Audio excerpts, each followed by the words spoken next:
Oh yeah, so the second half that I wanted to get to was so now we've basically like kind of hypothesized, theorized, speculated, that the devil makes things cool.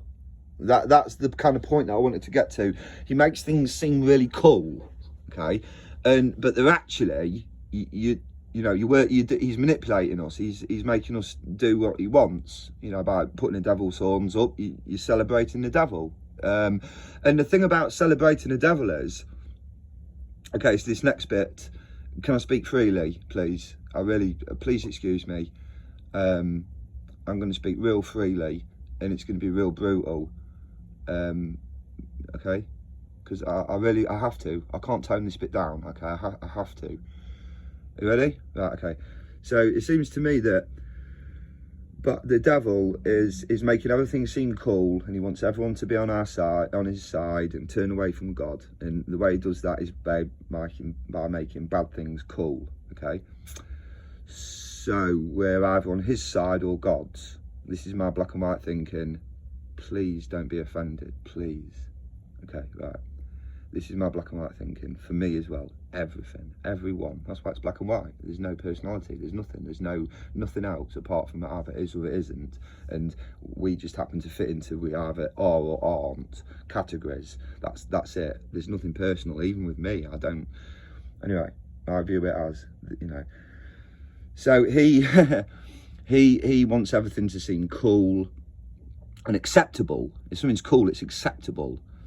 And it is, because everyone else does it. Everyone does the devil's horns. Just for obviously these examples are everywhere, but it's just for an example.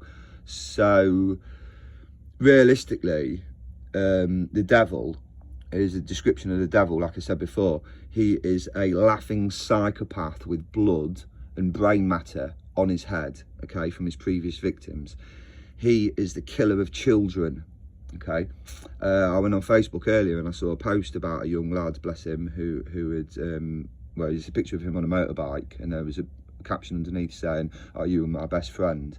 And this lad didn't look older than 15 or that. He looked like a little off-road bike, But anyway, he said he had a moped, so yeah, he would have been about 16. But yeah, he, for whatever reason, obviously he's passed away, and you got the young lad there, his mate, missing him. When I was growing up, I was on a moped, and I was about 17, and we experienced something like that. I was lucky enough to by then found some good people to be around, and I was hanging around with the moped crew, and we used to have a good time. I was still bottom of the food chain, as I've always been, but I was just happy to be there. It's good. It's a good laugh. It's better than sitting at home and that, wasn't it? And nothing really went wrong, and we all had a good time. It was good. There was never any fighting as well. I remember that. There was a big group of people. There was a lot of hard lads there as well. A lot of hard lads. Good reputations in that. And I think back now, there was never any fighting. So I'm 40. So what was this? 20? I was 17, 18, 19, 20. So yeah, about 20 years ago. Yeah, there was never any fighting. There was never opposing gangs. We were never at war with anyone. We just hung around and had a laugh. Does that happen anymore? I suppose you're not allowed to hang around in groups anymore. Yeah, come on, keep moving. So yeah, but yeah, basically the devil is the killer of children.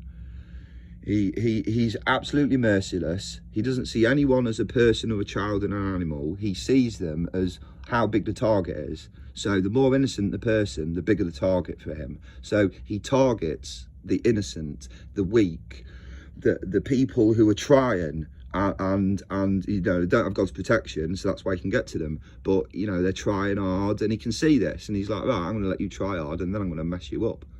And his evil forces, he's had 3,000 years putting his plan into action, refining it over time, trying it out, trying different things. He's still very intelligent, even though he's evil. He's extremely intelligent. Don't ever underestimate the tricks this devil that's known as the greatest trickster. He was given that nickname by God and Jesus, the greatest trickster in the world. So when someone with that authority and power and knowledge says that this is the greatest trickster in the world, that's definitely something that we should have at the back of our minds all the time. We get told it in the world, don't trust anyone. It's So, but everyone's doing devil horn signs out of respect for the devil, but out of respect for what? The fact that he mercilessly targets and kills children. He incites wars. He all these things that are horrible. He'll support torture, waterboarding, all these horrible things. He'll encourage it. He'll find ways to amplify it. He'll find ways to make people who try and stay away from all this suffering suffer. He'll find a way to get them, I don't know, wrong post sent saying they owe $5 million and they've got 2 weeks. It's all stuff like this, even stuff like that. This is the wicked one's world. So everything bad that happens in it is from the wicked one.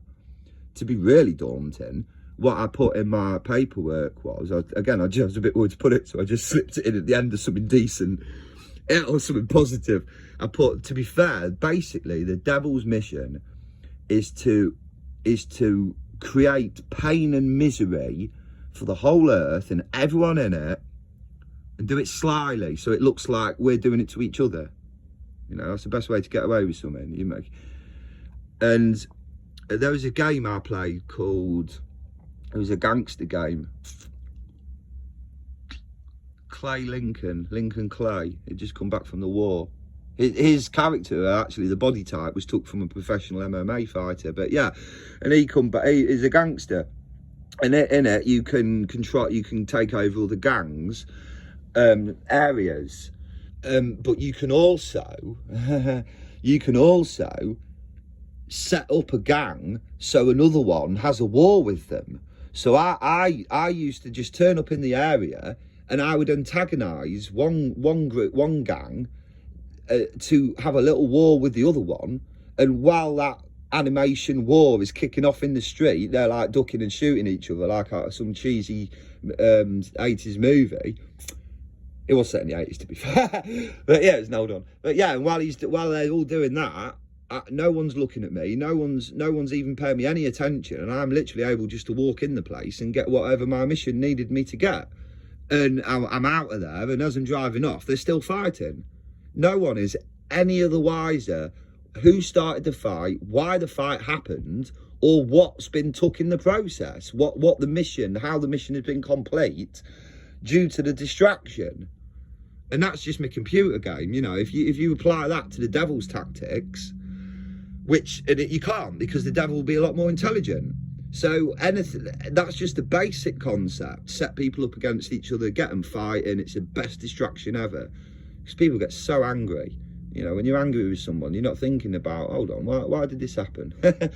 What's the real reason behind it? Another example about people misunderstanding things. Back in the Bible, the group of people that God was looking after and protecting, they started to rebel and go against him. And again, Jehovah doesn't say anything, he just lets it happen. And he was giving them peace, i.e. there was no law about, and other empires are free to just try and have a go and attack you and take over your village like Command and Conquer whenever they feel like it. So in them days, having respite and peace was a big thing, not being attacked. And Jehovah does this. He protected his people. He made sure they weren't attacked. And they started going bad. So then they started getting attacked. And do you know what they did?